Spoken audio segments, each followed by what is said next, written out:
Welcome, dear friend. I'm so glad you're here tonight, lying in this quiet space, perhaps feeling that familiar weight of wondering why you never seem to measure up.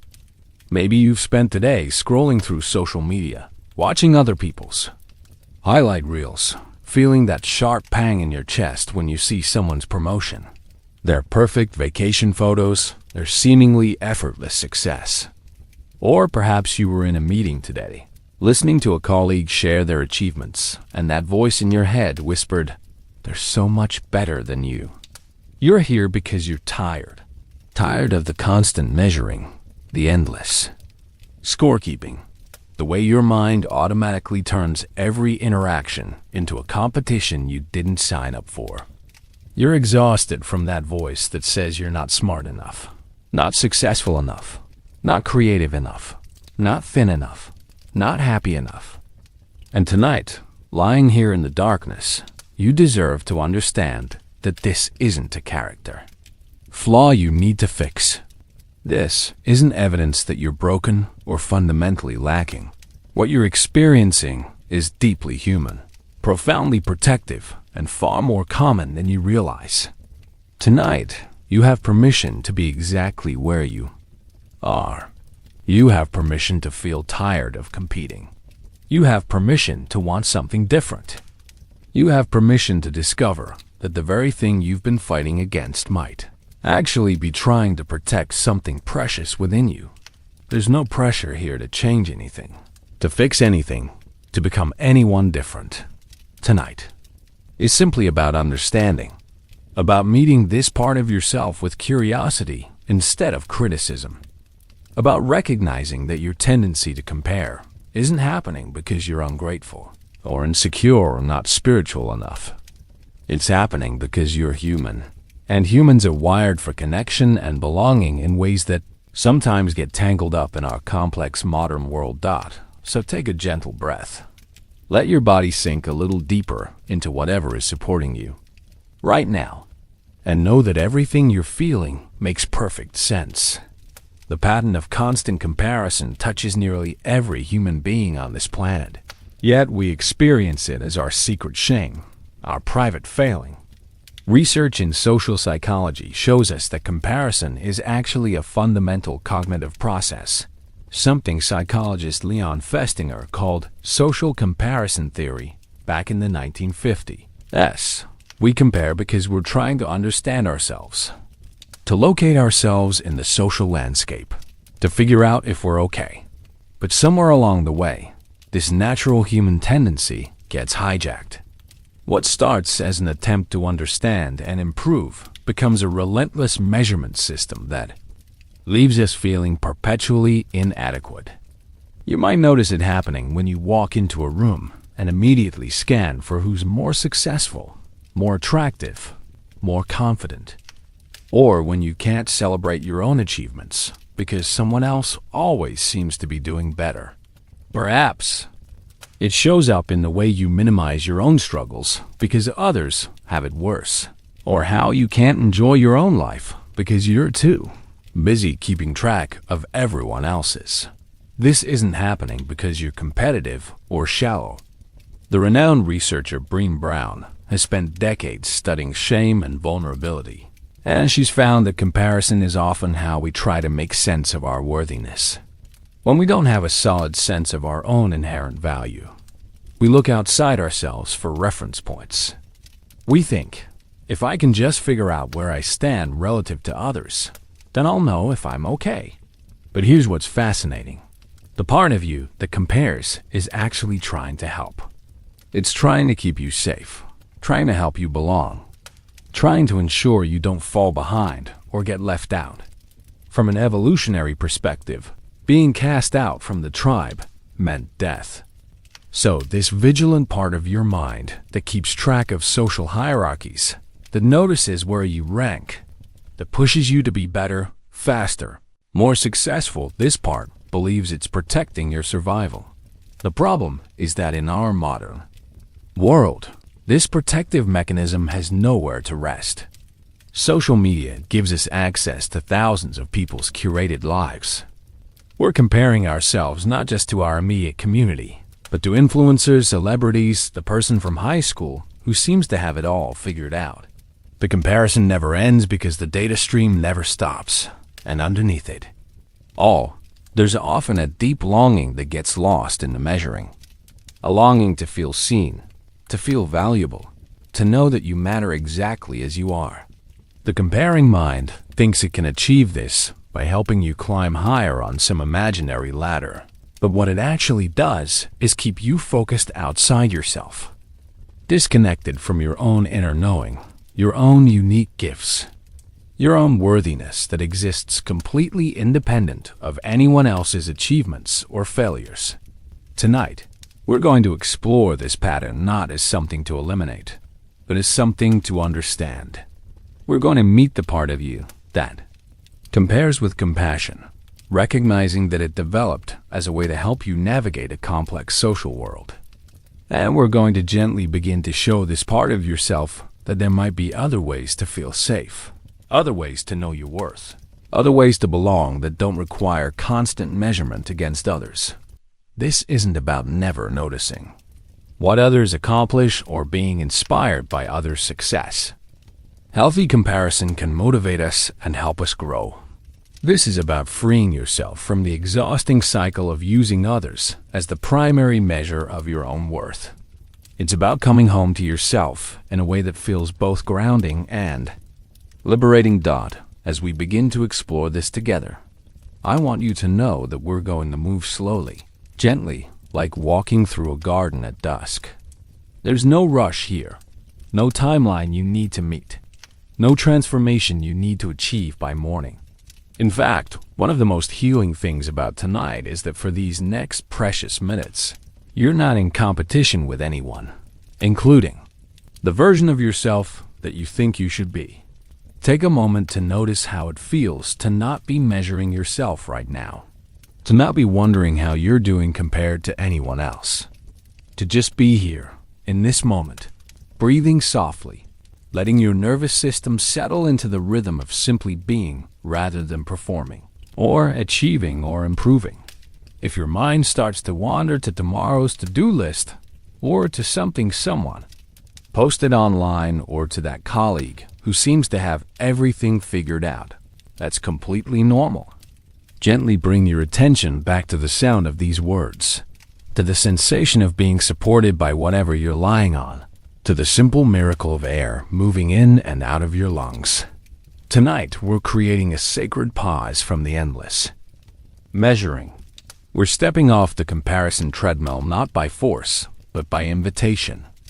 We're going to approach your comparing mind the way you might approach a dear friend who's been working too hard, with kindness, with curiosity, with the understanding that they've been doing their best to help, even when their help has become exhausting. I want to share something with you. The fact that you compare doesn't mean you're insecure or ungrateful or spiritually lacking. Some of the most accomplished, generous, successful people I know struggle with comparison. It's often the people who care deeply, who want to contribute meaningfully, who have high standards for themselves, who get caught in this pattern. Your comparing mind might actually be evidence of how much you care, how much you want to matter, how much you want to make a positive difference in the world. As we move deeper into understanding this pattern, we're going to discover that the very sensitivity that makes you prone to comparison is also the source of your empathy, your awareness, your ability to notice and appreciate beauty and achievement in others. We're not trying to become someone who doesn't care or doesn't notice. We're trying to help you care without it costing you your peace. So let yourself settle in. Let your breathing deepen naturally. Trust that your body knows how to relax, how to receive, how to be still. And know that the understanding we're cultivating tonight isn't just intellectual, it's cellular, it's nervous system level. It's the kind of knowing that changes something fundamental about how you move through the world. Tonight's journey begins with a simple but profound recognition. The part of you that compares is not your enemy. It's not a weakness to overcome or a shadow to banish. It's a protective mechanism that developed over time, shaped by your experiences, your environment, your deep human need to belong and be valued. Think of it this way. Imagine a devoted guardian who's been standing watch over your sense of safety and belonging for years, maybe decades. This guardian notices every social cue, every sign that you might be falling behind or being left out. It whispers warnings. Look how much more successful they are. You need to work harder. You need to be better. You're not doing enough. This guardian believes that by keeping you alert to where you stand in relation to others, it's protecting you from rejection, failure, and visibility. But here's the beautiful paradox we're going to explore. This guardian has been working so hard to help you belong that it's actually been keeping you separate. It's been so focused on measuring your worth against others that it's lost touch with your inherent worth, the worth that exists simply because you exist, the worth that doesn't need to be earned or proven or defended. Tonight, we're going to meet this guardian with appreciation rather than resistance. We're going to thank it for all the ways it's tried to keep you safe, and we're going to gently show it that there are other ways to feel secure in the world. Ways that don't require constant vigilance, constant measuring, constant striving to be more than someone else. The core insight we'll be exploring is this. The comparing mind is actually seeking connection, but it's looking in the wrong direction. Instead of connecting you more deeply to others and to yourself, it creates a wall of measurement between you and everyone else. Tonight, we're going to help this protective part of you learn a new way to seek the belonging it craves as we move forward. We'll discover how this pattern might have developed, what it's trying to protect, and how you can honor its positive intention while freeing yourself from its exhausting demands. We'll explore the beliefs that fuel comparison, the body sensations that accompany it, and the gentle healing steps that can transform your relationship with this pattern. But first, we're simply going to understand. We're going to shine a light of compassion on this very human struggle. We're going to recognize that your tendency to compare is actually evidence of your consciousness, your awareness, your deep desire to live a meaningful life. So take one more settling breath. Feel your body becoming heavy with relaxation, and prepare to meet yourself with the same kindness you would offer to anyone you love who has been trying so hard for so long to find their place in this complex, beautiful, sometimes overwhelming world. Maybe you've experienced that moment when you open Instagram in the morning, just meaning to check the weather, and suddenly you're 45 minutes deep in someone's perfect life. There's your college roommate posting from their dream vacation in Bali, looking radiant and free, while you're sitting in your kitchen in yesterday's pajamas, wondering when your life became so ordinary. That familiar knot forms in your stomach. Not quite jealousy, not quite sadness, but something sharper.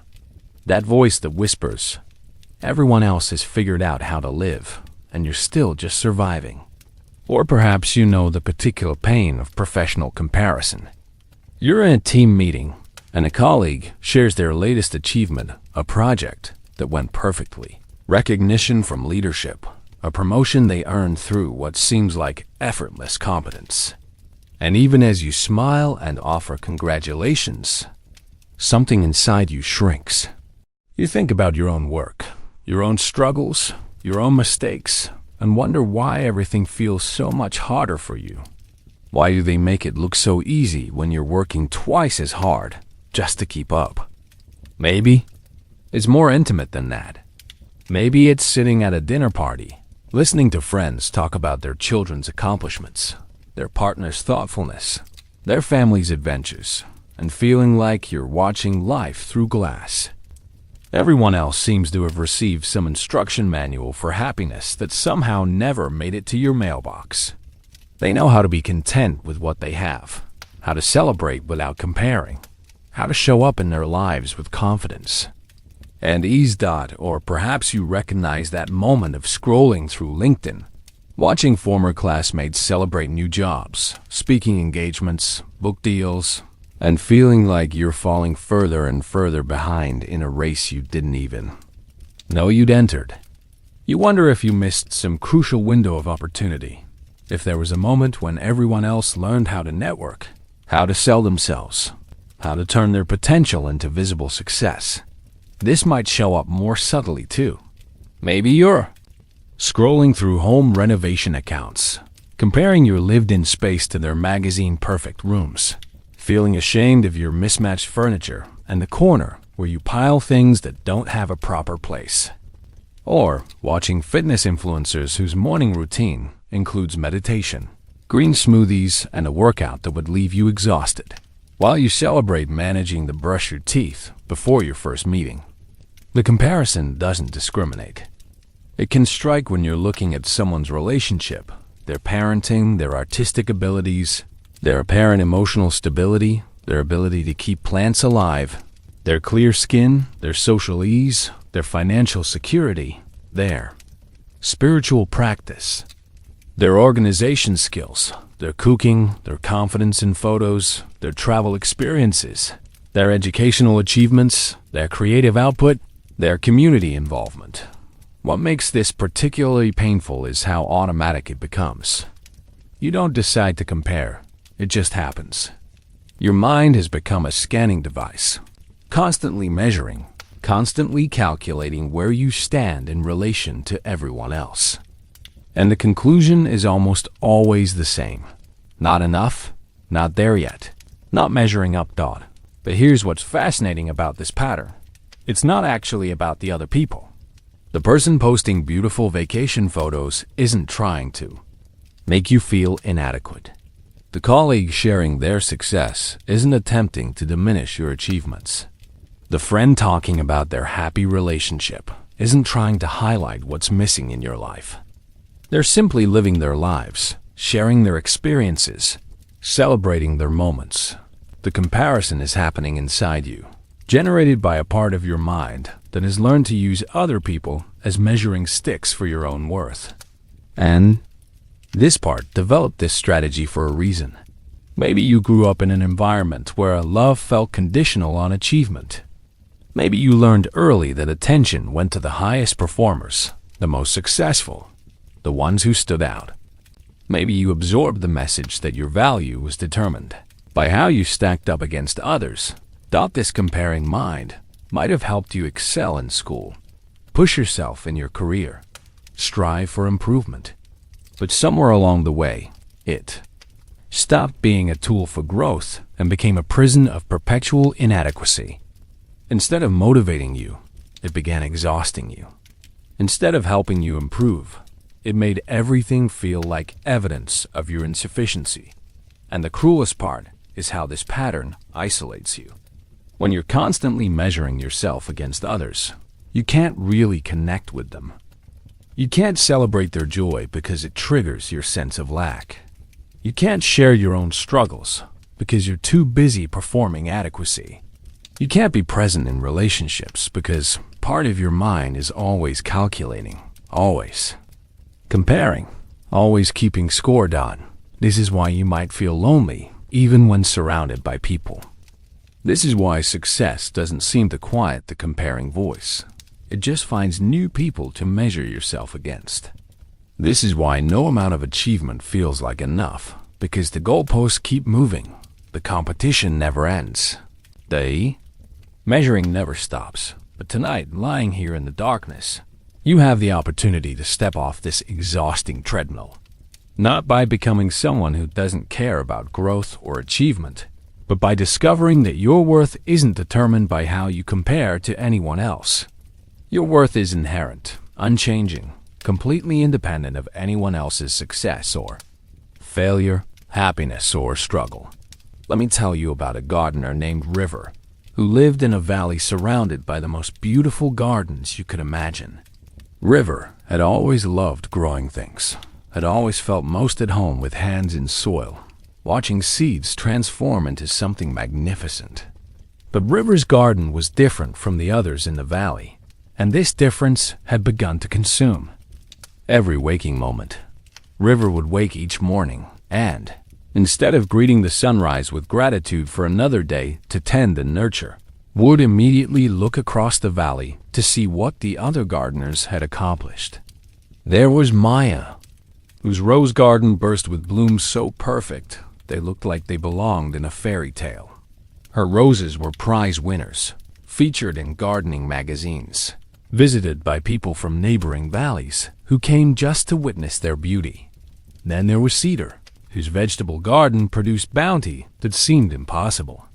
Tomatoes like jewels, lettuce so crisp it practically sparkled, herbs so fragrant that their scent carried across the entire valley on warm evenings.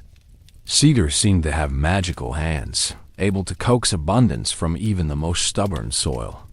And there was Sage, whose flower garden was a symphony of color and design. Every bloom was placed with artistic precision, every path curved with aesthetic perfection. People would stand at the garden gate just to take photographs, and Sage had even been commissioned to design gardens for the wealthy, families in the city beyond the valley. River's garden was none of these things. River grew wildflowers, unpredictable, unruly, impossible to control. They bloomed when they wanted to bloom, in colors that couldn't be planned, in patterns that followed no design principle River had ever learned. Some years the garden was a riot of unexpected beauty. Other years, sections lay seemingly dormant, waiting for conditions River couldn't predict or control. For years, River had loved this garden, and felt deep satisfaction in working with the natural rhythms, in being surprised by what emerged, in creating something that felt alive and authentic. But as the years passed and River began comparing this wild, unpredictable space to the controlled beauty of the other gardens, something started to wither inside. River began to feel embarrassed by the garden's wildness, started apologizing to visitors for its untamed appearance, began trying to force the wildflowers into neat rows, to control their colors, to make them behave like Maya's roses or Cedar's vegetables or Sage's perfectly designed flower beds. But wildflowers don't respond well to force. The more River tried to control them, the more they seemed to struggle. The garden that had once felt like a collaboration between River and nature began to feel like a battle. River would spend hours each day looking across the valley, taking notes on what the other gardeners were doing, trying to replicate their techniques, their timing, their results. River stopped sleeping well, kept awake by plans to redesign everything, to start over, to finally create something worthy of admiration. River stopped eating regularly, too preoccupied with garden envy to notice hunger. River stopped sitting in the evening breeze to simply enjoy what was growing, because all River could see was what was missing, what was wrong, what didn't measure up. The other gardeners began to notice River's distress. Maya would wave from her rose garden, calling out compliments about River's unique wildflower varieties, mentioning how much she loved the spontaneous beauty, the surprises, the way River's garden felt alive in a way hers sometimes didn't. But River couldn't hear these words. They bounced off like rain on a closed window.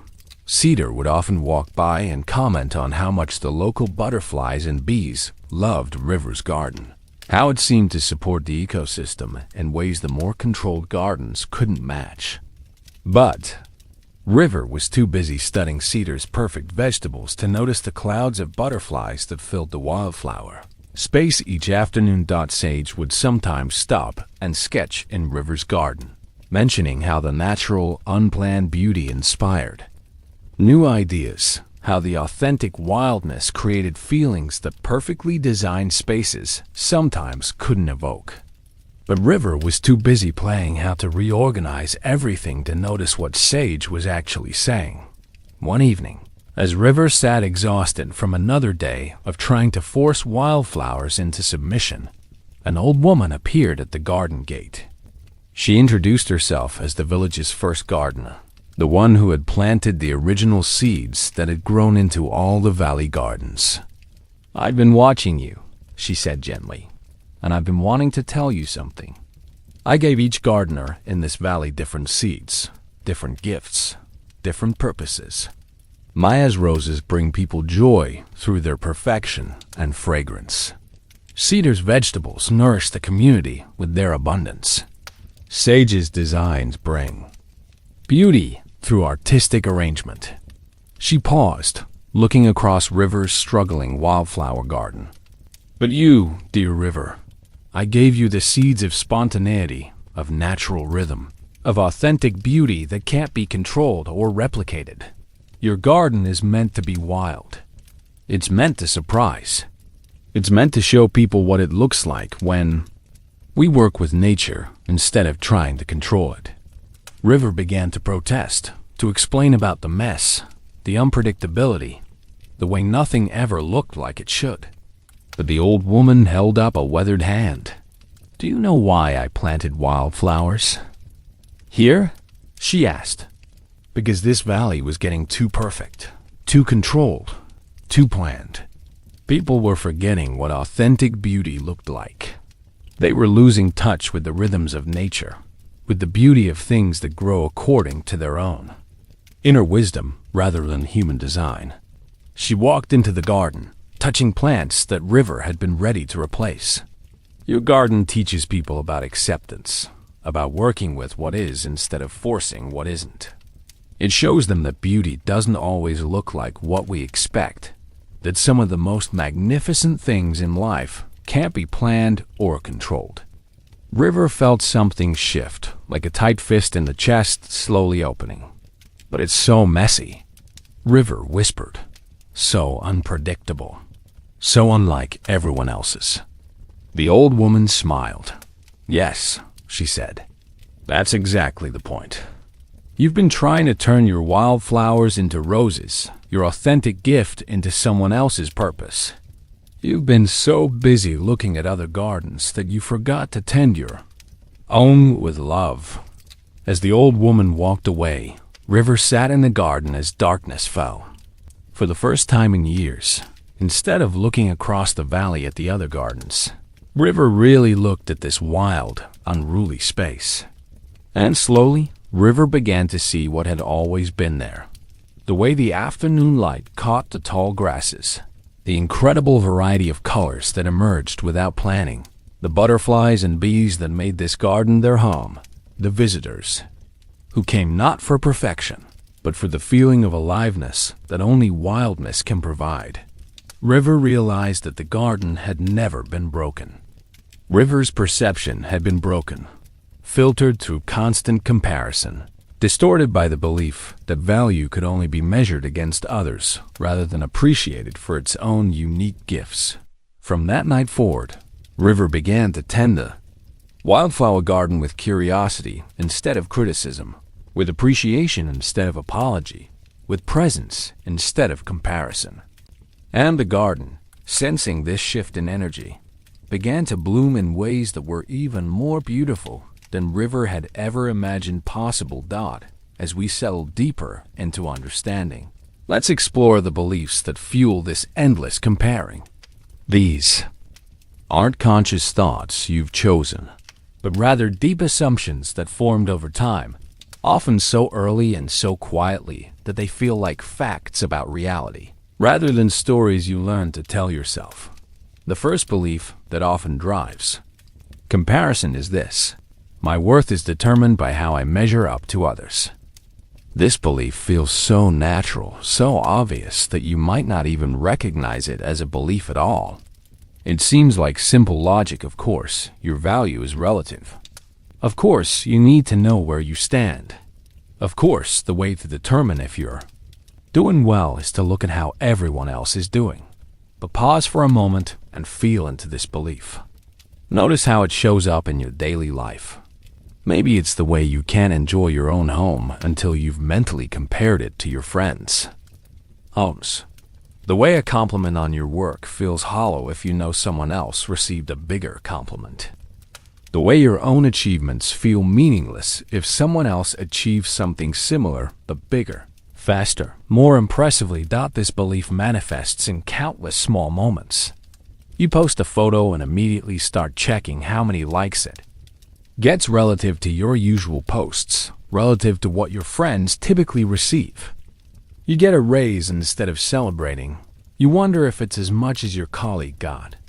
You finish a project you're proud of, but then you see someone else's project, and suddenly yours feels amateur, insufficient, embarrassing. Where does this belief come from? Often, it has roots in childhood, in those early experiences that taught you how love and attention and safety worked in your world. Maybe you had siblings, and you learned that the child who performed best got the most positive attention. Maybe your parents, with the best of intentions, motivated you by comparing you to other children. Why can't you be more like your sister? Look how well Tommy is doing in school. Your cousin is so responsible. Or perhaps it was more subtle. Maybe you attended schools where everything was ranked, graded, compared, where your value was literally determined by how you measured against your classmates, where being in the 90th percentile meant you were worthy of praise, and being average meant you were invisible. These systems taught you that your worth was always relative, always dependent on your position in relation to others. Maybe you grew up in a family or community where status mattered, where success was measured by visible markers of achievement, where conversations centered around who got into which college, who had which job, who lived in which neighborhood, who could afford what vacation. You absorbed the message that your value as a person was tied to these external measures, and that the way to determine your value was to constantly measure yourself against others. This belief creates a particular kind of exhaustion because it means your worth is never stable. It depends entirely on variables you can't control: other people's achievements, other people's happiness, other people's apparent success. You can't rest in your own value because you don't actually believe you have inherent value. You believe your value must be earned, proven, defended through constant comparison and competition. This is why success doesn't quiet the comparing voice. You might think, if I just get that promotion, then I'll feel valuable. But when you get the promotion, your comparing mind immediately finds new people to measure yourself against. The goalpost moves. The competition expands. The measuring continues because the fundamental belief hasn't changed. You still believe your worth depends on how you stack up against others. What's particularly painful about this belief is how it distorts your relationships. You can't fully celebrate others' success because it feels like a threat to your own worth. You can't be genuinely present with friends because part of your mind is always calculating, always comparing. You can't share your own struggles honestly because you're too busy trying to maintain your position in some imaginary hierarchy. This belief also makes you vulnerable to what psychologists call compare and despair. Because social media and modern life give you access to so many people to compare yourself to, you can always find someone who appears to be doing better. There's always someone more successful, more attractive, more accomplished, more happy. So, if your worth depends on comparison, you're doomed to perpetual inadequacy. But here's what's important to understand. This belief, as painful as it is, developed as a protection strategy. In environments where love, attention, safety, or resources were distributed based on performance or achievement, learning to compare and compete might have been necessary for survival. The part of you that developed this belief was trying to help you get your needs met, trying to ensure you wouldn't be overlooked or left behind. Even now, this belief might serve you in some ways. It might motivate you to excel, to push yourself, to achieve things you're proud of. The problem isn't that you notice what others accomplish or that you're inspired by others' success. The problem is when your sense of worth becomes dependent on how you measure up, when your inner peace becomes contingent on your relative position in some endless competition. As you lie here tonight, breathing softly, can you feel how exhausting this belief is? Can you sense the way it keeps you outside yourself, Always looking around instead of looking within? Can you imagine, just for a moment, what it might feel like to know your worth in a way that didn't depend on anyone else's achievements or failures? This first belief, that your worth is relative, is the foundation that all the comparing rests on. And like all beliefs, it can be examined, understood, and eventually transformed. Not through force or willpower, but through gentle recognition that it's a belief, not a fact. Through slowly discovering that your worth might be something else, entirely something inherent, something that exists simply because you exist. Something that can't be measured or compared, because it's not that kind of thing at all. The second belief that fuels the comparing mind is closely related to the first, but has its own particular flavor. If others are succeeding and I'm not, then I'm falling behind and missing out on the life I'm supposed to have.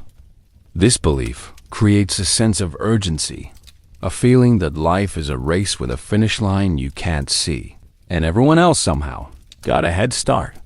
This belief shows up as that gnawing feeling that you're not where you're supposed to be by now.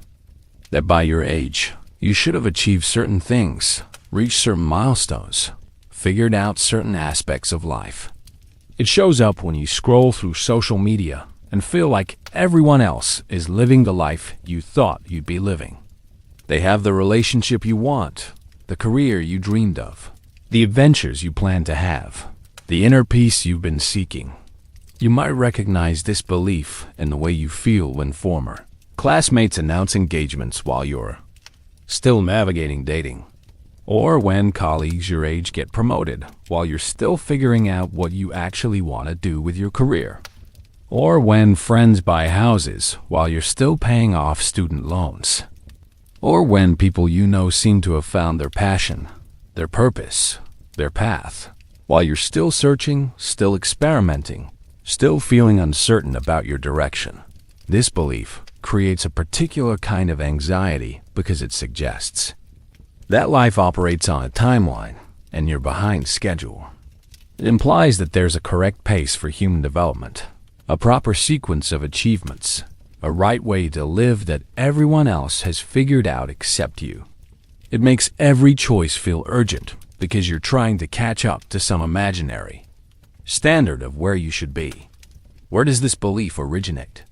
Often in cultural messages about what constitutes a successful life and when certain milestones should be achieved.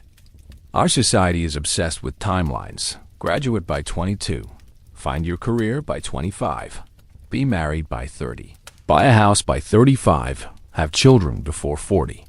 These arbitrary benchmarks become internalized as measures of whether you're succeeding at life. Maybe you grew up hearing family members worry about being behind in some way. Maybe your parents compared their achievements to their friends, creating an atmosphere where progress was always measured against others' timelines. Maybe you absorbed the message that there was a narrow window for certain opportunities, and if you missed it, you'd be left behind permanently. This belief is particularly powerful because it contains a grain of truth that makes it hard to question.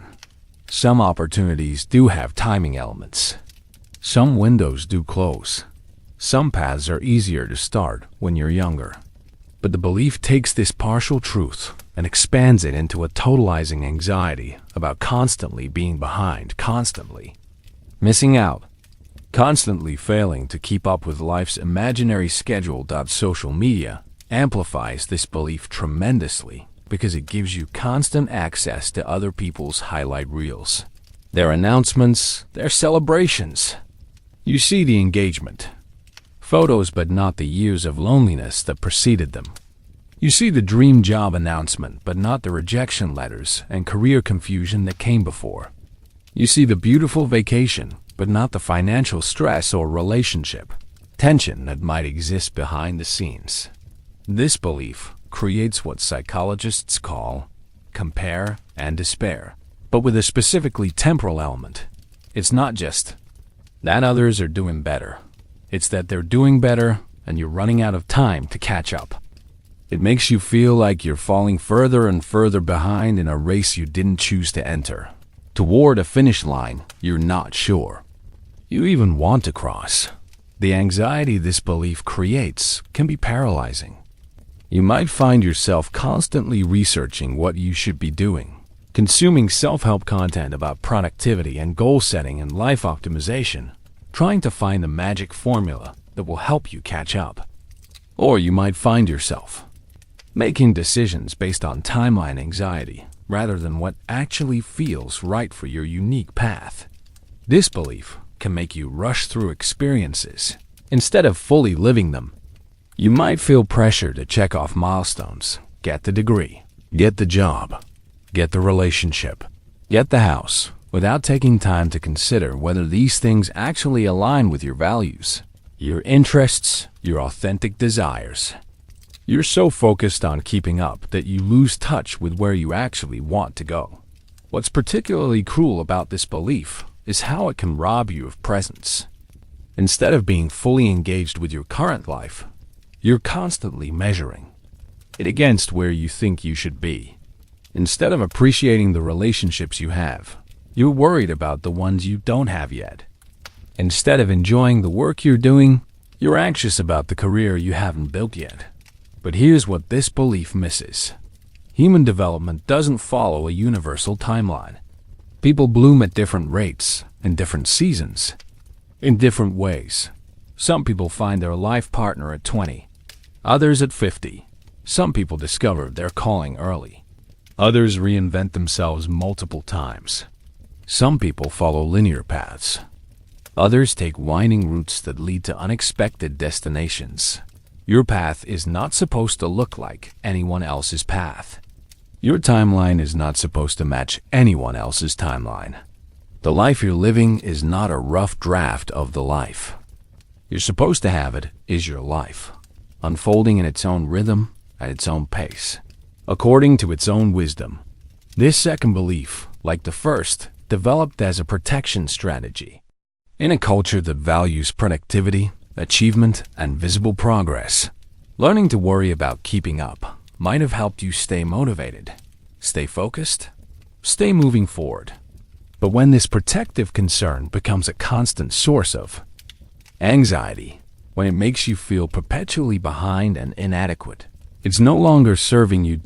As you breathe here in the darkness, can you feel the weight of this belief? The way it creates urgency even in moments that call for rest? Can you sense how it keeps you focused on some imaginary future at the expense of this present moment? And can you begin to imagine what it might feel like to trust your own timing, to believe that you're exactly where you need to be for your own unique journey? The third and often deepest belief that drives comparison is perhaps the most tender to explore. If I were truly worthy, lovable enough, I wouldn't need to compare myself to others. This belief suggests that the very fact that you compare is evidence of some fundamental inadequacy within you. It creates a double layer of shame about not measuring up, and shame about the fact that you're measuring in all. This belief whispers things like, confident people don't compare themselves to others. If you were really secure, you wouldn't care what anyone else was doing. Spiritual people are above this kind of petty comparison. If you had enough self-esteem, you wouldn't be threatened by others' success. It takes the very human tendency to compare and uses it as evidence that you're broken, insecure, spiritually lacking, or emotionally immature. You might recognize this belief in the shame you feel about feeling envious, the way you judge yourself for caring about likes on social media, the embarrassment you experience when you catch yourself comparing, the way you feel like you should be over this by now, like comparison is something you should have outgrown or healed or transcended. This belief is particularly insidious because it creates shame about a completely normal human experience. Social comparison is literally wired into our brains. It's how we learn, how we understand social norms, how we locate ourselves in community. But this belief takes this natural cognitive process and turns it into evidence of personal failing. Where does this belief come from? Often from messages about what enlightened, mature, or confident people are supposed to be like. Maybe you grew up hearing that the comparison is the thief of joy, and instead of understanding this as wisdom about not letting comparison consume you, you interpreted it as meaning that good people don't compare at all. Maybe you learned that jealousy was an ugly emotion, that envy was a sin, that secure people are always happy for others without any complicated feelings. Perhaps you absorbed spiritual teachings about transcending the ego, and you misunderstood this to mean that any awareness of others' achievements relative to your own was a sign of spiritual immaturity. Or maybe you learned about self-love and self-acceptance in ways that suggested truly self-loving people never feel insecure, never doubt themselves, never experience the sting of comparison. This belief can also develop from family or cultural messages about what strength looks like.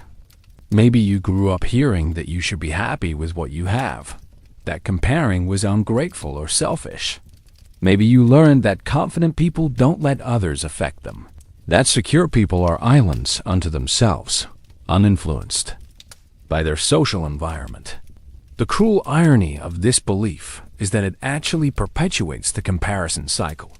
When you believe that comparing makes you fundamentally flawed, you can't address the comparison with compassion and understanding. Instead, you add a layer of self-judgment that makes the whole experience more painful and more likely to continue. This belief also prevents you from getting the support you need. If you believe that comparing means you're broken, you're less likely to talk about it, less likely to seek help, less likely to realize that almost everyone struggles with this. You suffer in isolation, believing your comparison struggles are evidence of your unique inadequacy, rather than your shared humanity. What this belief misses is that comparison often arises from beautiful, human qualities that have gotten tangled up in protective patterns. The part of you that compares might be evidence of how much you care about growth, about contribution, about making a meaningful impact. It might reflect your sensitivity, your awareness, your deep desire to belong and to matter. The people who seem immune to comparison haven't necessarily transcended it. They might have other ways of managing their insecurities, other coping strategies, different life circumstances that make comparison less relevant. Or they might experience comparison but have learned to metabolize it differently, to work with it rather than fight against it. Some of the most accomplished, wise, and emotionally mature people I know still experience moments of comparison. The difference isn't that they never compare. It's that they've learned to relate to comparison with curiosity instead of judgment, with compassion instead of criticism. They understand that comparison is information about their desires, their values, their areas of growth, rather than evidence of their inadequacy. This third belief keeps you trapped in a fight against yourself. It makes you enemy of your own human experience. It suggests that the goal is to become someone who never compares, rather than someone who can compare and still know their worth, who can feel envious and still be loving, who can notice what others have and still appreciate what they have. The truth that this belief obscures is that worthiness isn't earned through achieving perfect emotional states. You don't become lovable by never feeling insecure. You don't become enough by transcending all human feelings of inadequacy. Your worth exists alongside your comparison. Your security can coexist with your insecurities. Your lovability persists through all your complicated human emotions. As you rest here in this gentle darkness, can you feel the exhaustion of fighting against your own humanity? Can you sense how much energy you've spent trying to not compare, trying to be someone who's above such things? And can you imagine what it might feel like to meet your comparing mind with the same tenderness you'd offer a dear friend who was struggling? These three beliefs, that your worth is relative, that you're falling behind, and that comparing makes you fundamentally flawed, work together to create a perfect storm of perpetual inadequacy. They feed off each other, reinforce each other, create a closed loop of suffering that can feel impossible to escape. But they are just beliefs. They formed in response to specific circumstances, specific messages, specific experiences. They served purposes in your life, protected you in certain ways, helped you navigate complex social environments. And like all beliefs, they can be examined, understood, and gradually transformed. The transformation doesn't happen through force or willpower or positive thinking. It happens through recognition, through compassion, through slowly discovering that these beliefs, while understandable, are actually true.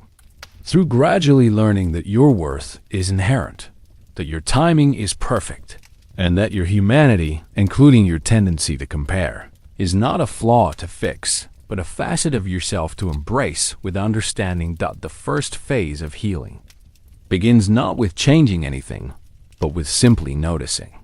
Recognition is the gentle art of catching yourself in the act of comparison without immediately trying to fix, stop, or judge what you're observing. Think of it like becoming a compassionate witness to your own inner experience, someone who can observe with curiosity rather than criticism.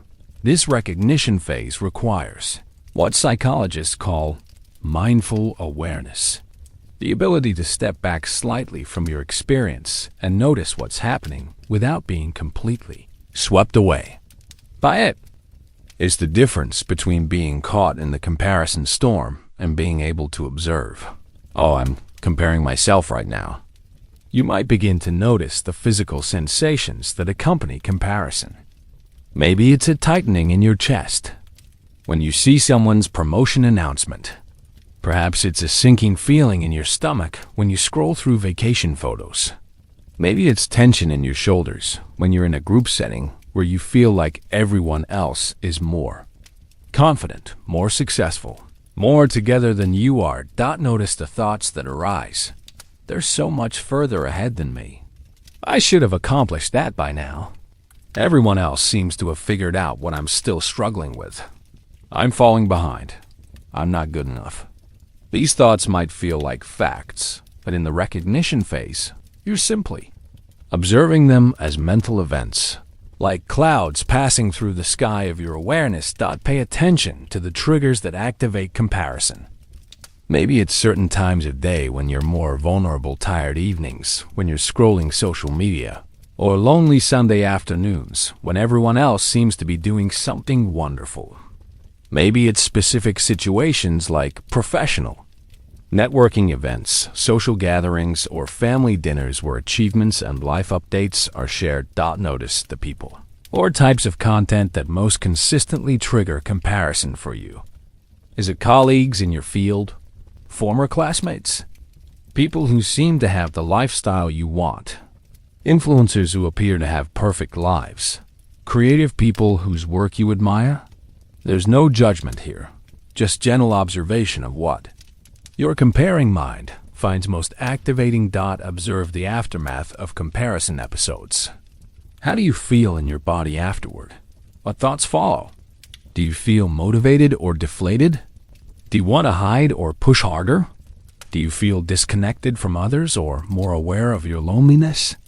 Again, there's no right or wrong response, just information about how comparison affects your system. The key to this recognition phase is developing what therapists call observer self. This is the part of you that can step back and notice what's happening without being completely identified with it. Is the difference between I am inadequate and I'm having the thought that I'm inadequate. It's the difference between I'm a failure and I'm having a comparison episode that's making me feel like a failure. This observer self doesn't try to argue with the comparison thoughts or push them away. It doesn't try to think positive thoughts or immediately reframe the experience. It simply notices with the kind of gentle attention you might give to a friend who's having a hard time. I see that you're struggling right now. I see that this is painful. I see that your mind is doing that thing where it measures and finds you lacking. As you practice this recognition, You might be surprised by how often comparison actually happens. You might notice it's almost constant a background program running in your mind throughout the day. This recognition isn't meant to discourage you, but to help you understand that comparison has become such an automatic response that you hardly notice it happening. Sometimes the recognition will come in the middle of a comparison episode. You might catch yourself halfway through a social media scroll that's making you feel terrible, or in the middle of minimizing your own achievements because someone else's seem bigger. Sometimes the recognition will come afterward, when you notice you feel deflated or anxious and can trace it back to a comparison trigger. Both timing patterns are perfect. The goal isn't to catch every comparison thought the moment it arises.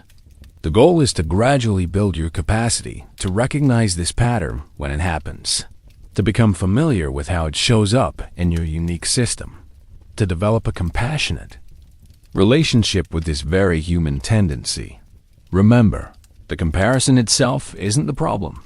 It's the fact that you've been unconsciously identified with it, swept along by it, believing it tells you something true about your worth. Recognition creates a little space between you and the pattern, a small gap where a choice becomes possible. As you lie here tonight, you can even practice this recognition in a gentle way. If your mind starts comparing this healing process to others you know or have heard about, simply notice, oh, there's that comparing mind again. If you find yourself measuring whether you're doing this recognition practice right compared to some imaginary standard, gently observe. There it is, looking for a way to measure and evaluate. This recognition phase is not about stopping comparison. It's about developing a different relationship with it. It's about creating enough space between you and the pattern that you can begin to respond rather than simply react. It's the foundation that makes all other healing possible. Once you've begun to recognize the comparison pattern with gentle awareness, the next phase involves meeting this part of yourself with compassion rather than criticism.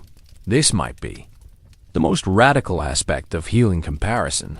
Instead of trying to eliminate or overcome this pattern, you're going to thank it, appreciate it, and understand what it's been trying to do for you.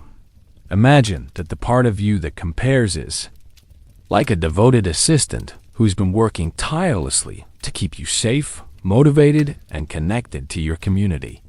This assistant notices everything: who's doing better, who's achieving more, who seems happier, who appears more successful. It's constantly scanning the environment, gathering data, trying to help you understand where you stand and what you need to do to improve your position. This assistant developed its vigilance for good reasons. Maybe early in your life, attention and approval were distributed based on performance. Maybe love felt conditional on achievement. Maybe safety required staying alert to social hierarchies and power dynamics. This comparing assistant learned to watch, measure, and evaluate because it believed this was how to keep you loved, accepted, and secure. When you think about it this way, can you feel a softening toward this part of yourself? This isn't a broken or flawed aspect of your personality. This is a protective mechanism that developed to help you navigate complex social environments. It's been working overtime, often exhausting itself, trying to ensure you don't fall behind, don't get left out, don't become invisible or irrelevant. In this compassion phase, you're going to have a conversation with this comparing part of yourself. Not to argue with it or convince it to stop, but to acknowledge its positive intention and appreciate its dedicated service. You might say something like, "Thank you for working so hard to keep me motivated and aware. I see how much energy you've put into watching out for me, making sure I don't become complacent or fall behind. I appreciate that you've been trying to help me belong, trying to ensure I don't miss important opportunities, trying to motivate me to be my best self. I understand that you learned to compare because it felt like the best way to keep me safe and connected." In some environments, this vigilance was probably necessary. You've been doing what you thought was most helpful, most protective, most likely to ensure my survival and success. Notice how it feels in your body to speak to this part of yourself with appreciation rather than frustration. Notice if there's a softening, a relaxation, a sense of relief that comes when you stop fighting against this aspect of yourself and instead acknowledge its positive intention. You might also want to acknowledge the burden this part of you has been carrying. I can see how tiring it must be to always be watching, always be measuring, always be calculating where I stand relative to everyone else. That's a lot of responsibility to carry. Thank you for being willing to take on that exhausting job because you thought it would help me. Sometimes people worry that appreciating the comparing mind will make it stronger or more active. But the opposite is usually true. When we fight against internal patterns, they often become more entrenched, more desperate, more active. When we meet them with appreciation and understanding, they often begin to relax, to trust that we see their value, to feel less need to prove their worth through constant vigilance. This compassion meeting isn't about convincing the comparing part to retire or stop its activities. It's about letting it know that you see it, you appreciate it, and you're wondering if there might be other ways to achieve the safety and connection it's been seeking through comparison. You might say something like, I wonder if we could work together to find ways for you to feel secure and for me to feel connected that don't require such constant measuring and evaluation. What if we could find ways to belong that don't depend on being better than others? What if we could find ways to feel valuable that don't require constant comparison? Often, when we approach internal patterns with this kind of collaborative curiosity rather than adversarial determination, they become more willing to experiment with new approaches. The comparing mind begins to trust that you're not trying to eliminate it entirely, but rather help it find more sustainable and peaceful ways to achieve its protective goals. You might also want to acknowledge what this part of you has helped you accomplish. Maybe its motivation has driven you to achieve things you're proud of. Maybe its awareness has helped you learn and grow. Maybe its vigilance has protected you from situations where you needed to be cautious or competitive. This isn't about demonizing comparison. It's about appreciating its gifts while also recognizing its limitations. Thank you for helping me push myself, for motivating me to improve, for keeping me aware of opportunities for growth. I can see how your attention to what others are doing has sometimes inspired me to try new things, to challenge myself, to reach for goals I might not have pursued otherwise. As you practice this compassion meeting, you might notice that the comparing mind begins to feel less urgent, less desperate, less constantly activated. When internal patterns feel heard and appreciated, they often naturally begin to evolve, to soften, to operate with more wisdom and less reactivity. This phase isn't about immediate transformation. It's about building a different relationship with the comparing aspect of yourself, moving from enemy to ally, from critic to collaborator, from problem to partner.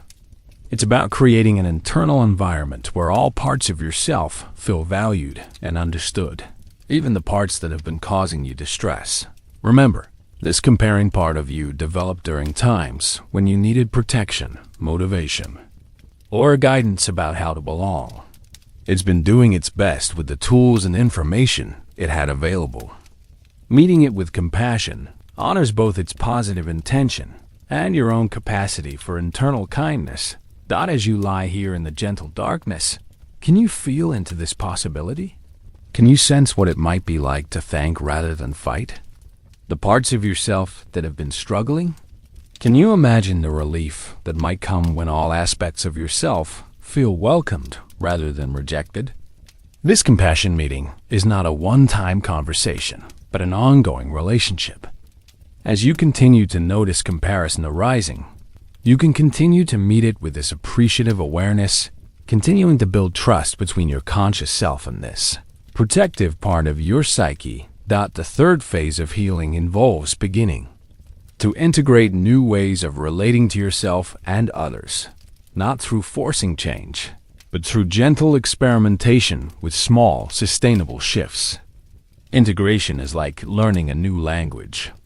It happens gradually, through practice, with patience for the inevitable mistakes and backslides that are part of any learning process. Integration begins with what therapists call choice points, those moments when you recognize you're in a comparison pattern and realize you have options for how to respond.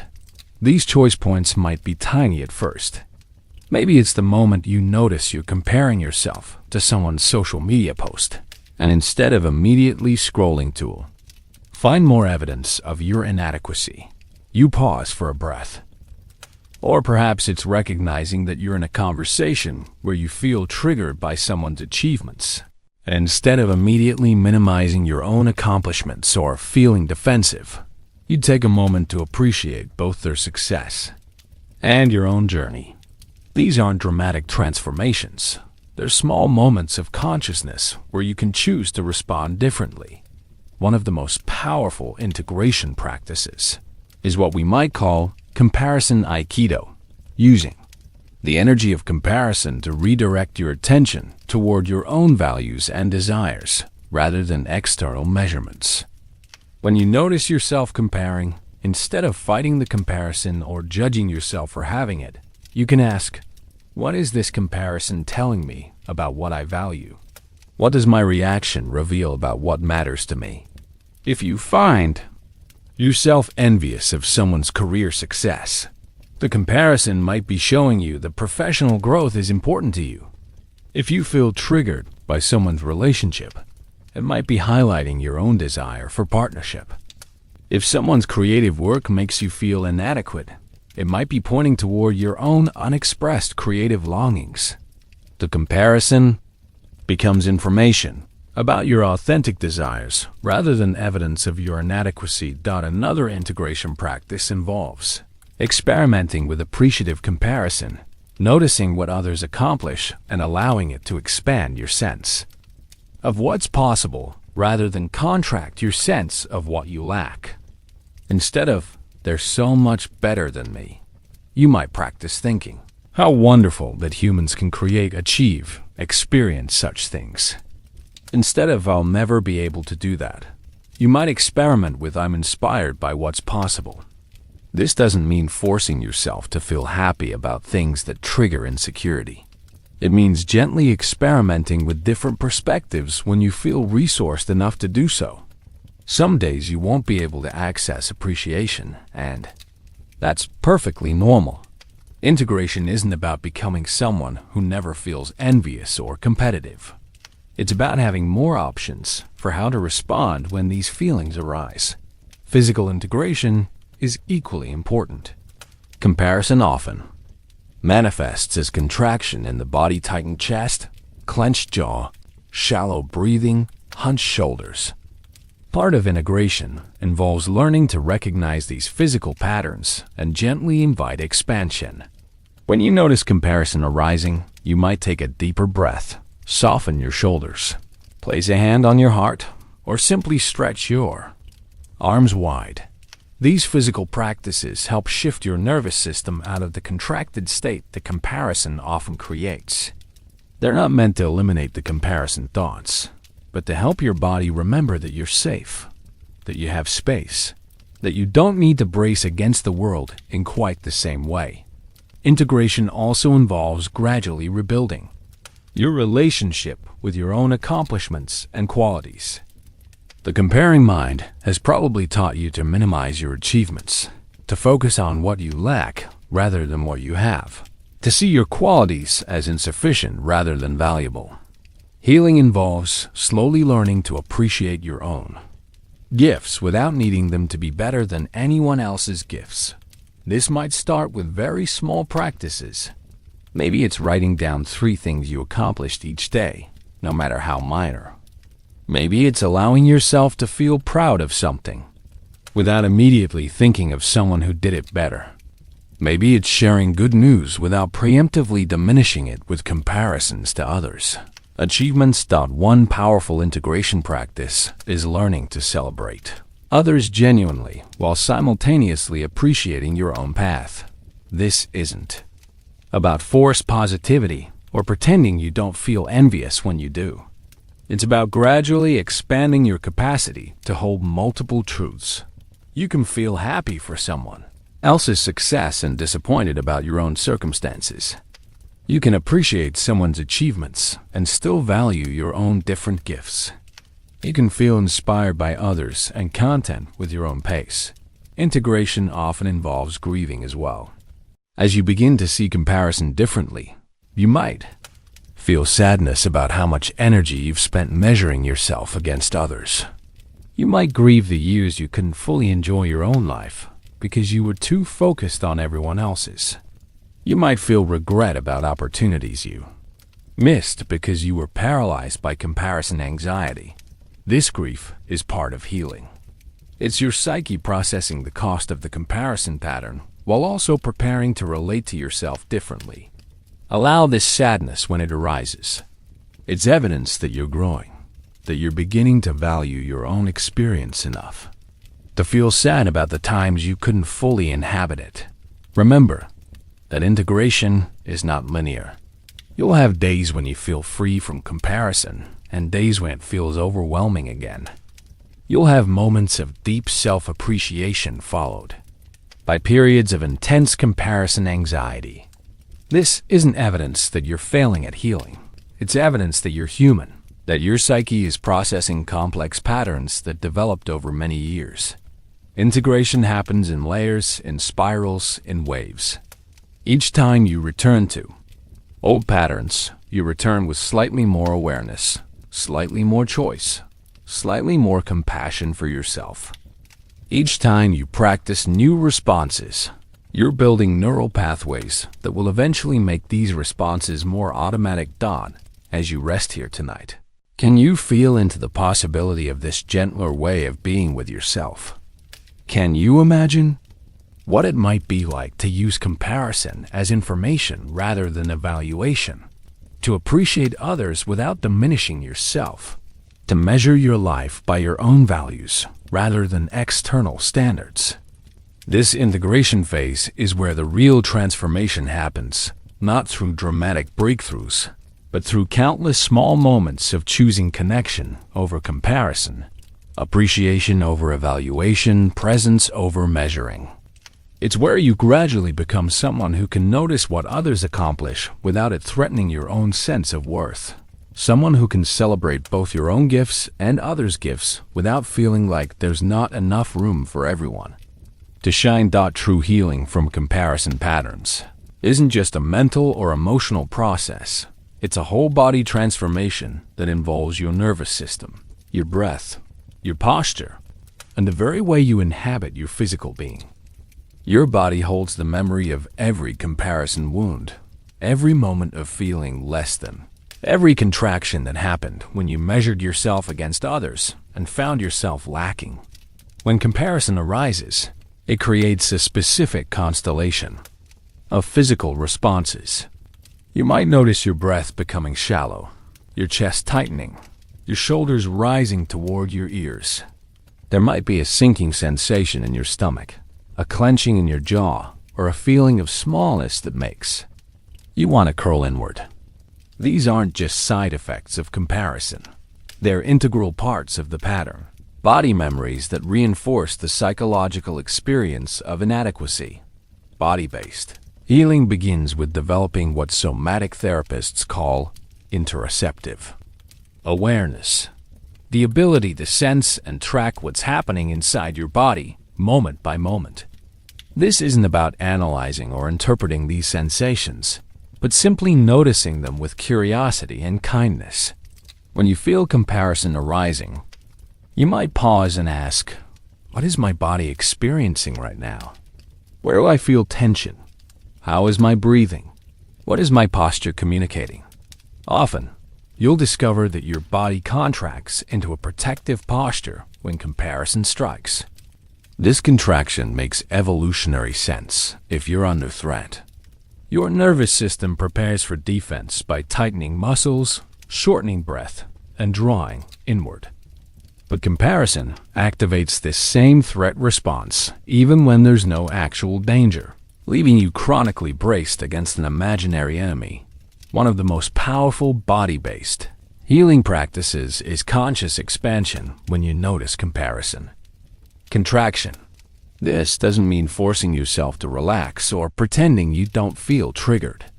Instead, it's about gently inviting your body to remember that it has space, that it's safe to take up room, that your worth doesn't require you to make yourself small.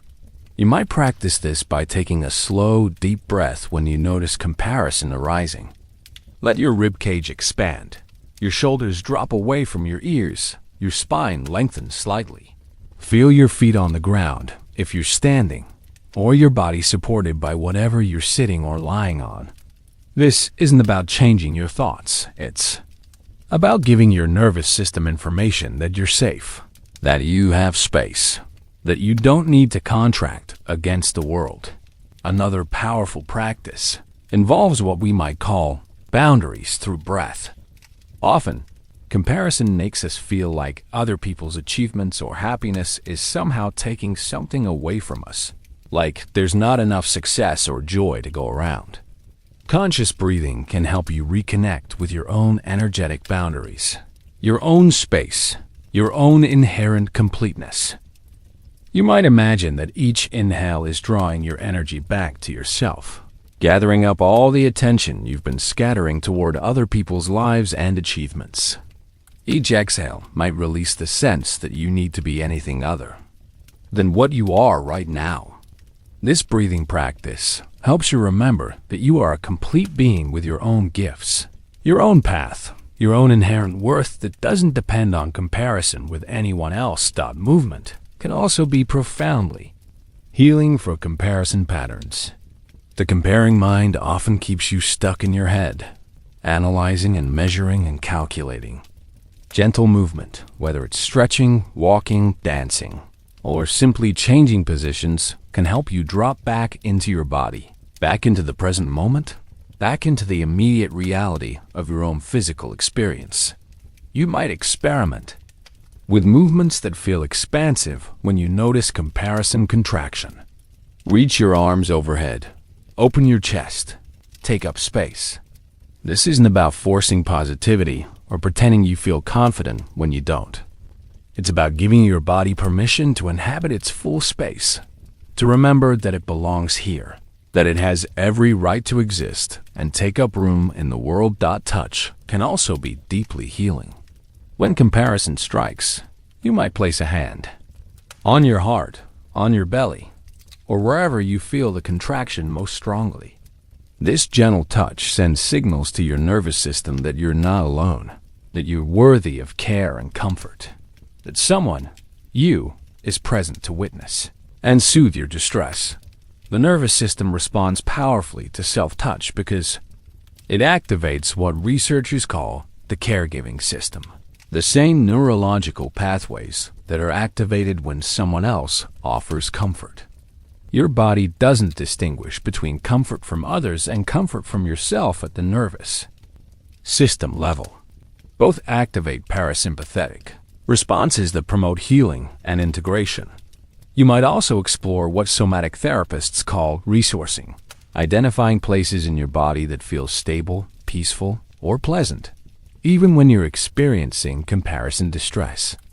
Maybe it's the feeling of your feet on the ground, the rhythm of your heartbeat, the sensation of air moving in and out of your nostrils. These resource states can serve as anchors, reminding your nervous system that not everything is threat. Not everything is lack. Not everything is inadequacy. As you develop more sensitivity to your body's responses to comparison, you might begin to notice early warning signals, subtle changes in breathing, posture, or muscle tension that happen before the full comparison storm hits. These early signals offer opportunities for intervention, moments when you can breathe, expand, ground yourself before the pattern fully activates. Water can be particularly healing for comparison patterns. Taking a bath, swimming, or even drinking water mindfully can help wash away the residue of comparison episodes. Water has a naturally cleansing and renewing quality that can help your nervous system reset. Return to baseline. Remember its natural state of flow and ease. Sleep is also crucial for nervous system integration. Comparison often disrupts sleep patterns. You might lie awake replaying social interactions, planning how to improve your life, or worrying about falling behind. Creating soothing bedtime rituals that help your nervous system downregulate can be profoundly healing.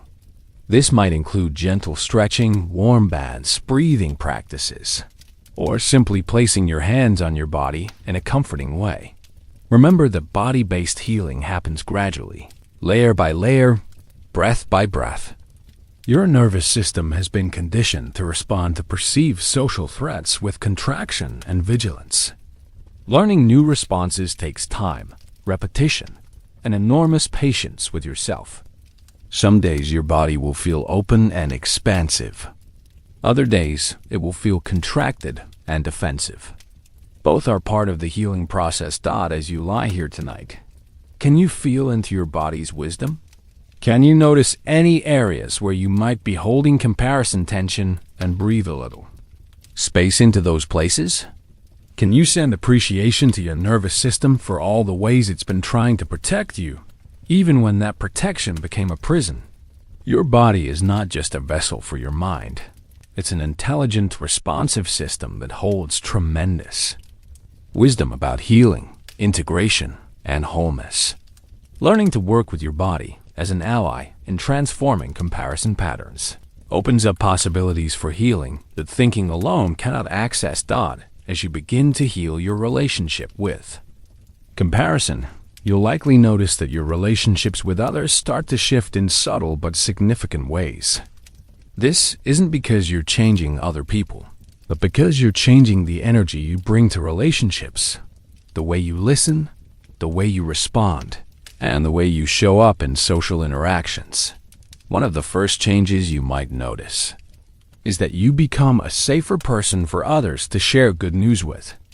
When your worth isn't threatened by others' success, you can genuinely celebrate their achievements without that underlying tension of measurement and comparison. Friends and family members might begin to open up more with you because they sense that you won't make their joy about your own inadequacy. This shift often happens gradually and unconsciously. Others might not be able to articulate what's different, but they sense that there's more space around you, less defensive energy, less of that subtle competition that comparison creates. You become someone who can hold others' happiness without needing to diminish it or match it or use it as evidence of your own failings. You might also notice that you become more genuinely curious about others' experiences rather than using their stories as data points for comparison. Instead of listening to someone's career update while calculating how it reflects on your own professional progress, you might find yourself actually interested in their experience, what they learned, how they feel about the change, what it means to them personally. This deeper quality of listening often enhances your relationships because people feel truly seen and heard rather than evaluated. When someone shares an achievement and you respond with genuine interest rather than thinly veiled comparison anxiety, it creates more authentic connection. When someone shares a struggle and you can be present with their pain rather than immediately measuring it against your own difficulties, it deepens intimacy. Boundaries often become clearer and easier to maintain as you heal comparison patterns. When your worth isn't dependent on how you measure up to others, you're less likely to say yes to things that don't align with your values just to keep up appearances.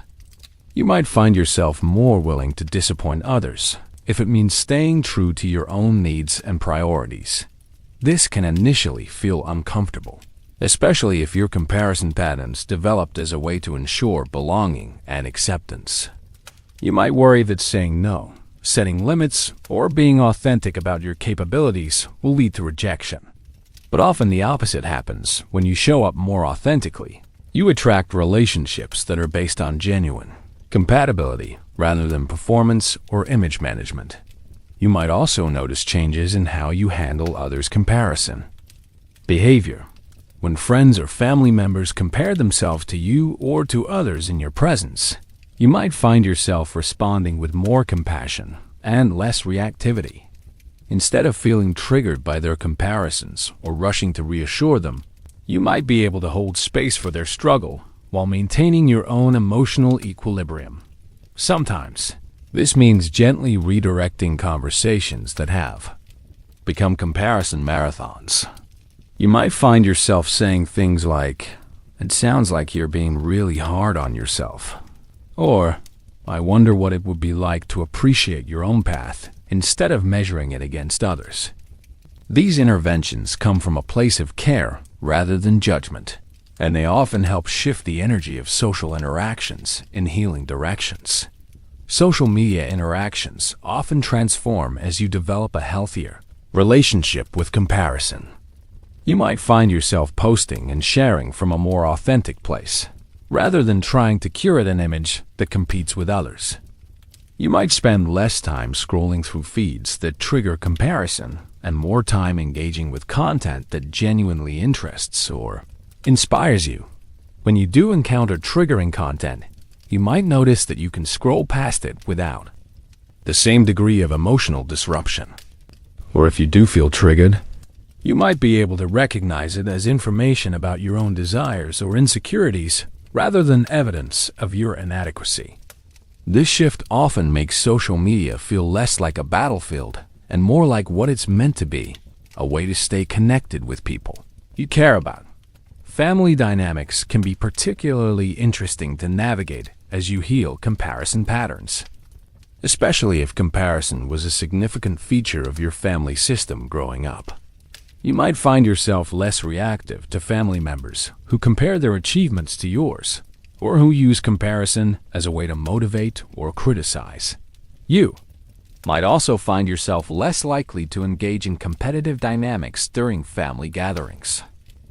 This doesn't mean becoming passive or disconnected from family. Instead, it often means showing up with more authenticity and less performance anxiety. You might share your actual experiences rather than curated versions designed to maintain your position in family hierarchies. You might ask genuine questions about others' lives rather than fishing for information to compare against your own situation. Professional relationships often shift as well. You might find yourself more willing to celebrate colleagues' successes without immediately calculating what it means for your own career trajectory. You might be more generous with praise and recognition because others' achievements don't feel like threats to your own value. You might also be more willing to ask for help or admit when you don't know something because your worth isn't dependent on appearing to have everything figured out. Collaborative projects often become more enjoyable when you're not constantly measuring your contributions against others. You can focus on doing your best work rather than trying to outshine your teammates. You can appreciate others' strengths without feeling diminished by them. You can offer your own gifts without needing them to be the most impressive gifts in the room. Dating and romantic relationships can transform significantly when comparison patterns begin to heal. You might find yourself less likely to date people because they look good on paper or because being with them would reflect well on your status. Instead, you might be drawn to people based on genuine compatibility, shared values, and authentic connection. Within relationships, you might find yourself less likely to compare your partner to others or to feel threatened by their friendships, achievements, or attention from others. You might also be less likely to compare your relationship to others' relationships, which can reduce pressure and allow your partnership to develop according to its own natural rhythm rather than external timelines or expectations. Perhaps most importantly, as comparison patterns heal, you often become someone who can model a different way of being in relationship, one based on appreciation rather than evaluation, collaboration rather than competition, authentic connection rather than image management. This modeling can be profoundly healing for others who are caught in their own comparison struggles. Integrating a new relationship with comparison into your daily life requires gentle, consistent practices that gradually rewire your automatic responses and create new neural pathways.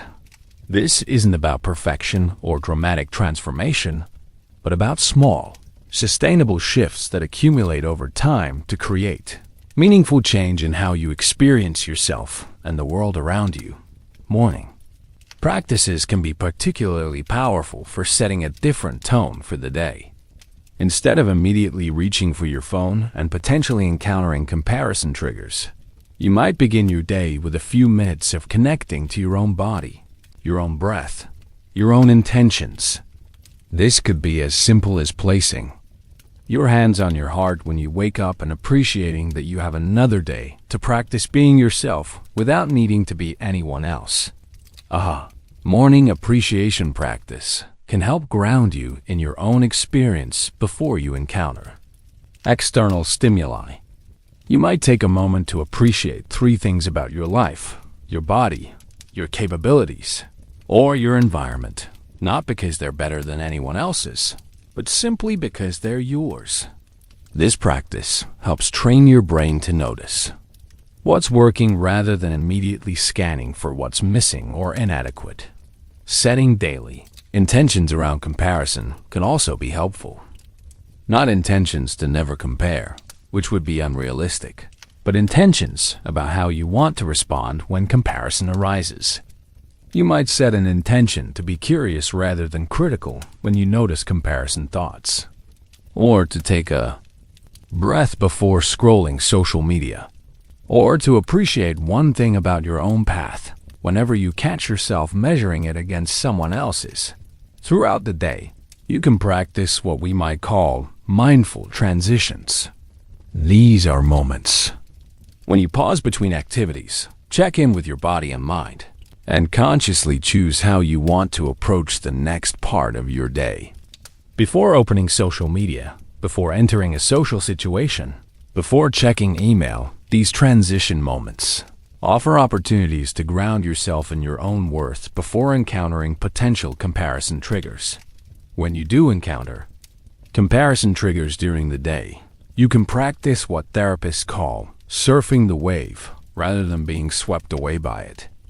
This means recognizing that comparison feelings are temporary experiences that will naturally rise and fall if you don't feed them with additional thoughts and attention. You might breathe through the discomfort, remind yourself that feelings aren't facts, and gently redirect your attention to something in your immediate environment. Workday applications might include practicing what we could call collaborative consciousness instead of competitive consciousness. This means approaching projects and meetings with genuine curiosity about others' contributions rather than constantly measuring your own performance against theirs. It means asking questions to learn rather than to position yourself favorably. It means offering your authentic thoughts and skills rather than carefully crafted responses designed to impress. You might also practice contribution focus rather than recognition focus. Instead of constantly evaluating whether you're getting enough credit or attention relative to others, you can ask yourself, how can I contribute something valuable here? How can I use my unique skills and perspective to add something meaningful to this situation? This shift often naturally leads to better outcomes and more satisfaction, ironically achieving the recognition that comparison-focused approaches often fail to generate.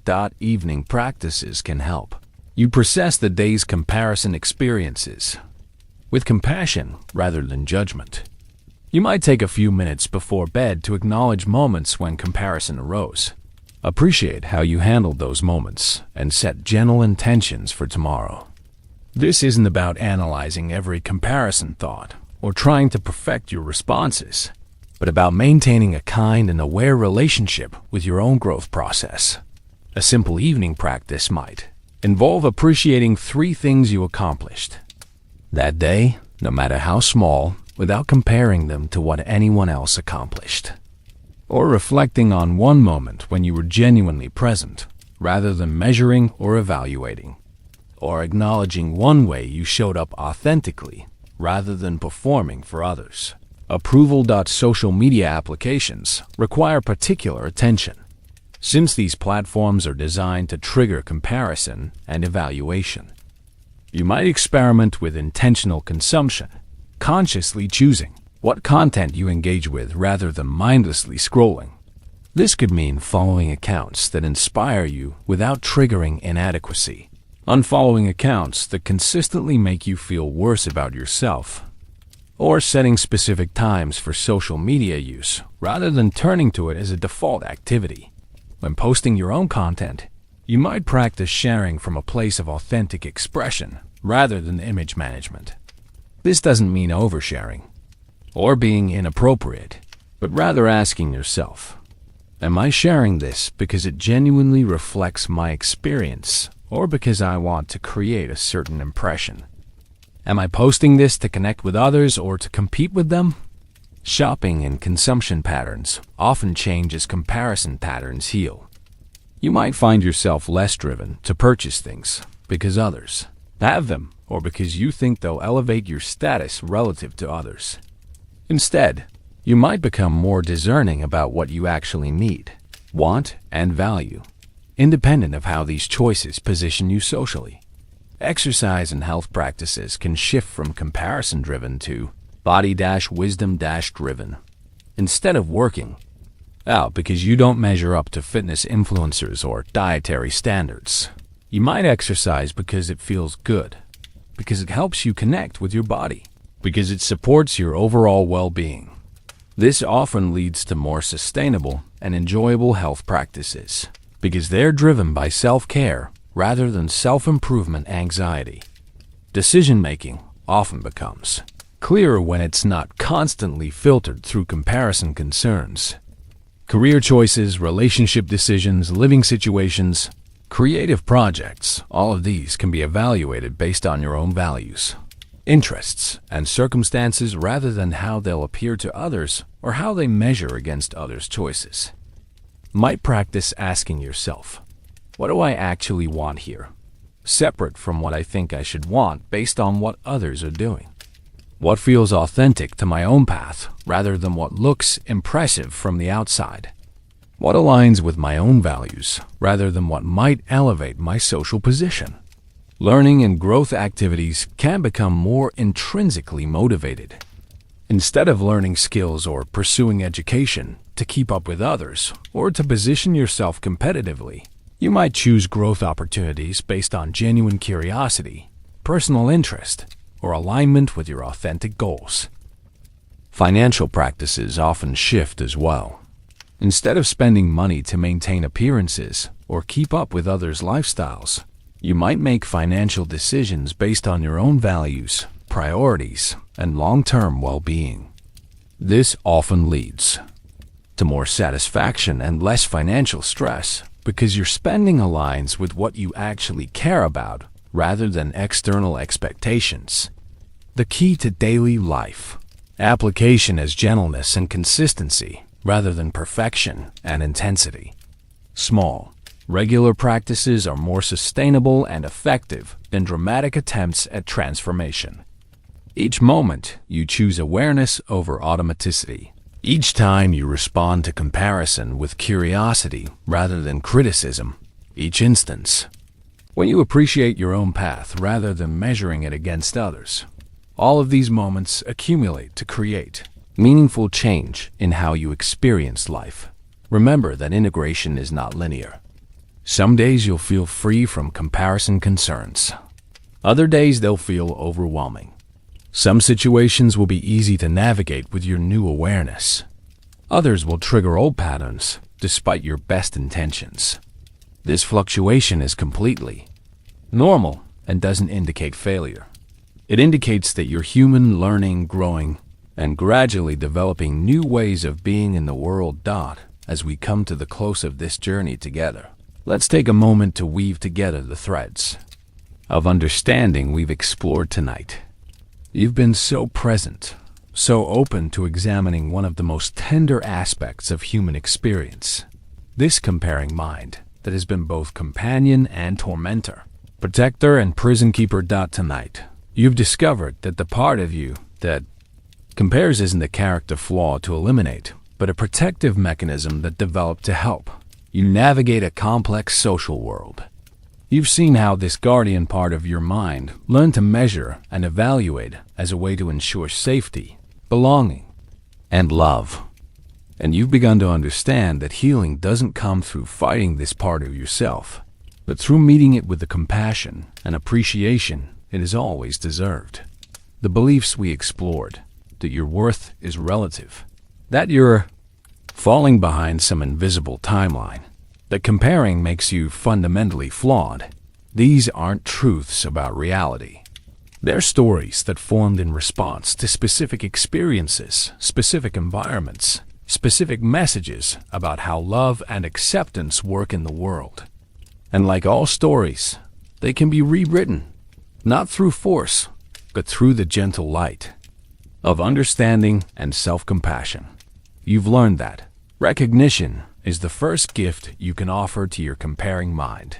The simple act of noticing, without judgment when comparison arises. This awareness creates space between you and the pattern, space where choice becomes possible. You've discovered that meeting this part of yourself with appreciation rather than criticism opens pathways for transformation that resistance could never access. The integration practices we've explored, working with your body's wisdom, shifting relationship dynamics, applying new awareness to daily life. These aren't tasks to complete perfectly, but experiments to engage with curiously.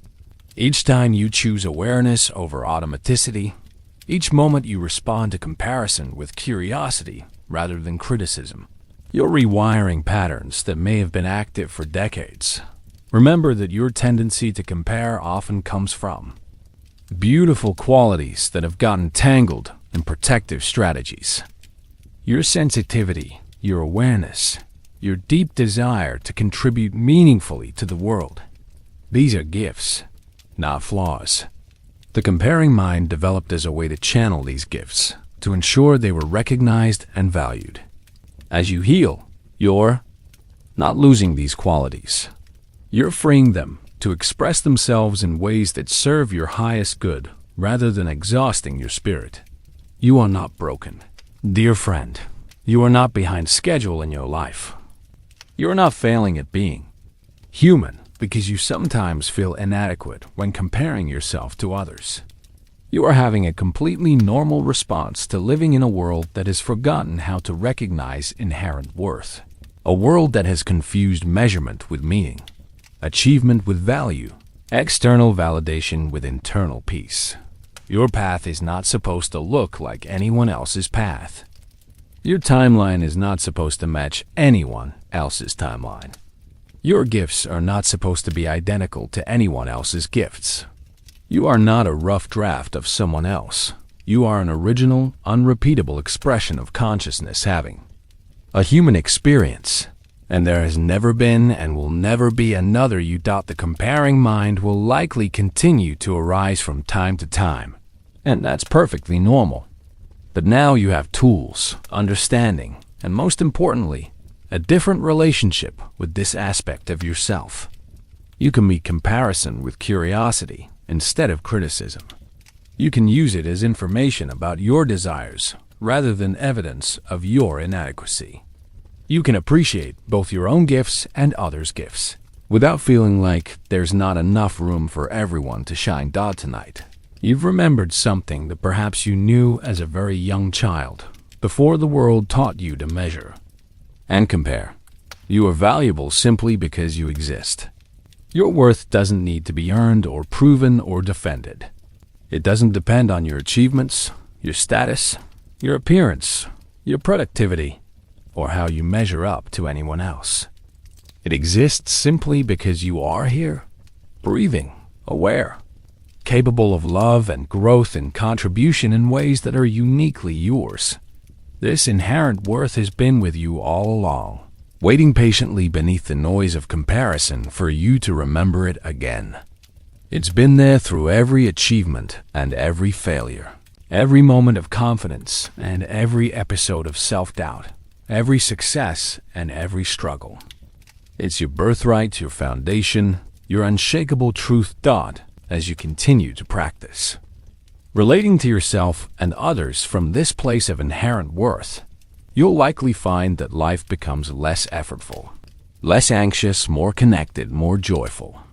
Not because you've achieved some perfect state where comparison never arises, but because you've learned to dance with your humanity rather than fight against it, to appreciate your unique gifts rather than measure them against others, to trust your own timing rather than rush to keep up with external expectations. The transformation you've begun tonight will continue to unfold in ways you can't predict or control. Trust this process. Trust your own wisdom.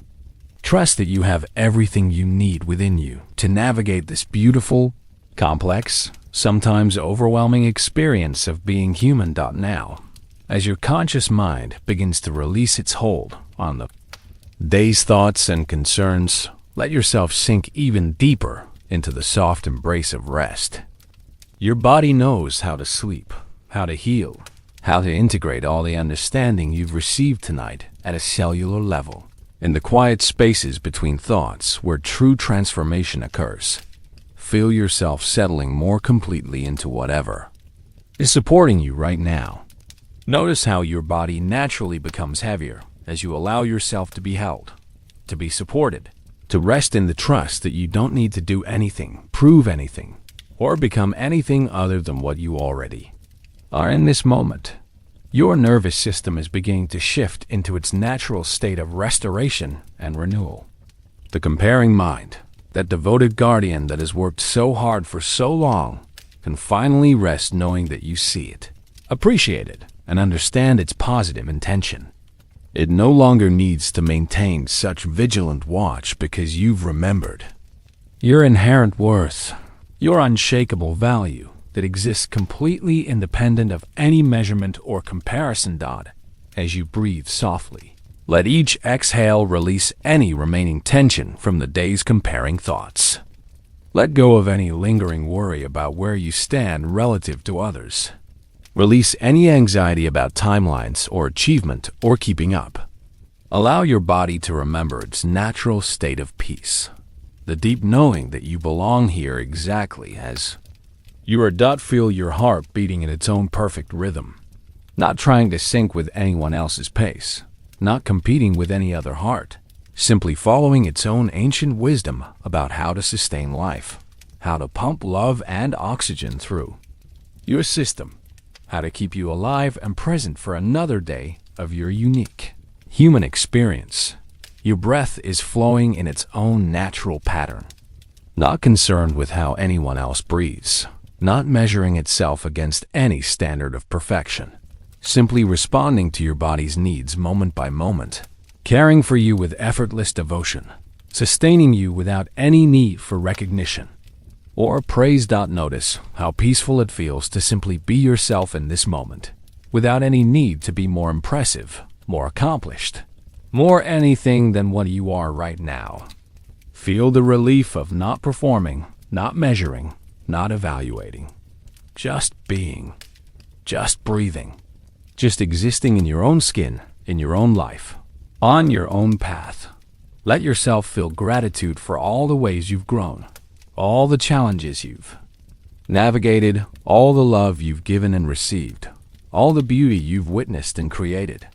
Not because these things make you better than anyone else, but because they are the unique gifts of your particular human experience, the treasures you've gathered along your own irreplaceable journey.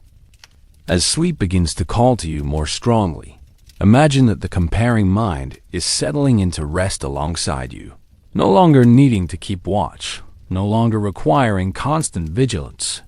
It can trust that you remember your worth, that you appreciate your gifts, that you're learning to walk through the world with both confidence and humility, both ambition and contentment. Feel yourself surrounded by the love and acceptance you've always deserved, the love that has been there all along waiting for you to remember it. This love doesn't need to be earned through achievement or maintained through performance. It simply exists, unconditional and unwavering, like the love a parent feels for a newborn child, complete, total, not dependent on anything the child accomplishes or becomes. Let this love hold you as you drift towards sleep. Let it reassure any part of you that still worries about not being enough, still fears falling behind, still struggles with feeling worthy. You are so deeply loved, so completely accepted, so perfectly yourself exactly as you are in this moment. Your dreams tonight might carry the seeds of this new understanding deeper into your unconscious mind, helping to rewire patterns at levels beyond conscious thought. Trust that this healing continues even as you sleep, that your psyche knows how to integrate these insights in ways that will serve your highest good.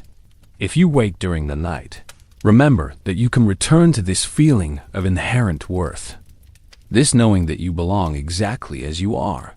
Place a hand on your heart if you need comfort.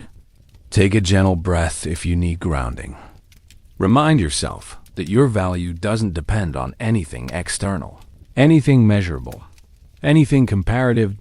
Tomorrow, you'll wake as someone who has begun to remember their true nature, not as someone who needs to be better than others to be valuable, but as someone whose worth is inherent, whose gifts are unique, whose path is perfect for their own growth and contribution. You'll carry this understanding in your cells, in your breath, in the way you move through the world. Might still notice comparison thoughts arising, and that's perfectly normal and healthy. But now you'll meet them differently, with the wisdom of someone who understands that these thoughts are invitations to return to your own center, to appreciate your own gifts, to trust your own timing, to remember your own worth. Let yourself rest now in the deep peace of knowing you are enough. You have enough. You are exactly where you need to be for your own perfect unfolding. Let sleep come naturally, gently, like a dear friend who has been patiently waiting to hold you in restoration and renewal. Sleep deeply, dear one. Dream peacefully. Wake tomorrow refreshed and remembering the truth of who you are, whole, worthy, and walking your own beautiful path through this extraordinary experience of being human. Your worth was never in question. Your value was never dependent on comparison. Your belonging was never conditional on achievement. You are loved. You are enough. You are home in yourself, exactly as you are. Rest now. Let go. Trust. Sleep.